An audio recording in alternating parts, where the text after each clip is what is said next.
हमारा बहुत पसंदीदा प्रोजेक्ट किस मामले में? प्लॉटेड टाउनशिप के मामले में। विला बनाना चाहें तो विला बना सकते हैं। लोकेशन, उनकी कमिटमेंट्स जो हैं उन्होंने इस प्रोजेक्ट के अंदर जो की थी उसमें से एक कमिटमेंट अभी बाकी है मेरे दोस्त। 10-15 साल के बाद इन्होंने 2 साल 3 साल पहले लाइसेंस लगाया टाउनशिप का, और वो बहुत अच्छे से एब्जॉर्ब हुआ। राइट टाइम था प्रोजेक्ट का, क्योंकि लोकेशन बहुत सुप्रीम थी। लेकिन इस वहम में ना रहे कि ये जो चीजें है ना बाजार के अंदर, ये चीजें भी एब्जॉर्ब हो जाएंगी। सबसे बड़ा सवाल मंशा आपके लिए भी छोड़ करके ये जा रहे हैं हम लोग कि आप हमें ये बताएं, फिर कह रहे हैं ईगो पे मत लेना, आपके साथी के तौर पर हम आप लोगों तक ये बात पहुंचा रहे हैं। पता नहीं मैनेजमेंट तक ये चीजें हम जो यहां रखते हैं सोनीपत में, वहां जाती है या नहीं जाती। जो डेवलपर क्लब हाउस आज तक अपनी प्लॉटेड टाउनशिप के अंदर, ध्यान से सुनिएगा, क्लब हाउस आज तक अपनी टाउनशिप के अंदर नहीं डिक्लेयर कर पाया है, जगह नहीं बता पाया ब्रोकर्स को। कम से कम 25-30 फोन किए इनके मैनेजमेंट को हमने कि क्लब हाउस हमारे इन्वेस्टर्स पूछ रहे हैं, बताओ कहां पर बनेंगे। जिस दिन पैसे लिए उस दिन आप लोगों ने कहा बनाएंगे क्लब हाउस। अब ये लोग कह रहे हैं कि भैया जब तक एंड यूजर नहीं आ जाएगा तब तक हम लोग क्लब हाउस नहीं बनाएंगे। भैया कम से कम एक टाइम लाइन, स्ट्रक्चर की कैसा क्लब हाउस आएगा। कभी कहते हैं नीचे कॉमर्शियल बना देंगे, ऊपर क्लब हाउस ले आएंगे। आपसे बेहतर तो ऐसे ऐसे डेवलपर हैं जो कम से कम कम्युनिटी सेंटर तो बना गए, और ये आलोचना उसी क्लब हाउस के लिए है जो हम पिछले बहुत टाइम से आप लोगों से पूछते हुए जा रहे हैं।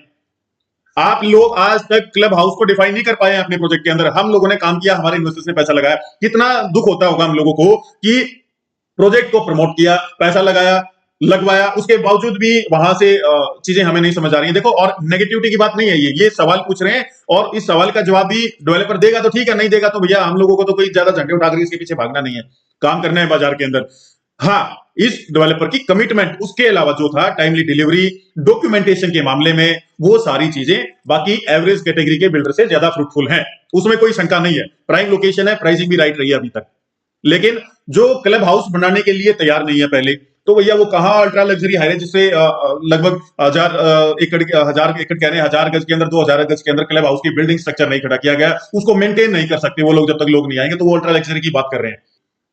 तो कब तक आपकी आप भेजे में बात डलेगी कि आपका ये हमारा बोलने का स्टाइल कड़वा हो सकता है, लेकिन हम आपके भलाई के लिए ये चीजें आपके सामने रख रहे हैं मंशा। हमने वैसे भी रखने की कोशिश करी। दूसरा, हमारा पर्सनल वेस्टेड इंटरेस्ट भी इस प्रोजेक्ट में, हमारे दिल के करीब प्रोजेक्ट लगता है। आप प्लॉटेड टाउनशिप के अंदर विला लेकर के आए, बिल्डर फ्लोर लेकर के आए अभी के लिए, और प्लॉट का एक्सपेंशन करें, पर ये अल्ट्रा लग्जरी हाईवे 3.5 करोड़ रुपए से ऊपर के टिकट साइज, 3 करोड़ से ऊपर के टिकट साइज में क्या कर रहे हैं भैया आप लोग? रियल एस्टेट में लॉजिकली बात कर लेते हैं, क्या ग्रोथ स्टोरी होती है किसी भी शहर की? सबसे पहले प्लॉट आते हैं, प्लॉट के बाद बिल्डर फ्लोर आते हैं, उसके बाद मिड राइज आता है। देखो, ये तो इनके मैनेजमेंट को देखना पड़ेगा कि कौन इनको गाइड कर रहा है। अगर इतनी सी चीज वो नहीं समझ पा रहे हैं सोनीपत के बारे में कि प्लॉट आए, फ्लोर आए, उसके बाद मिड राइज आता है, उसके बाद हाई राइज आता है, उसके बाद लग्जरी सेगमेंट, फिर अल्ट्रा लग्जरी सेगमेंट।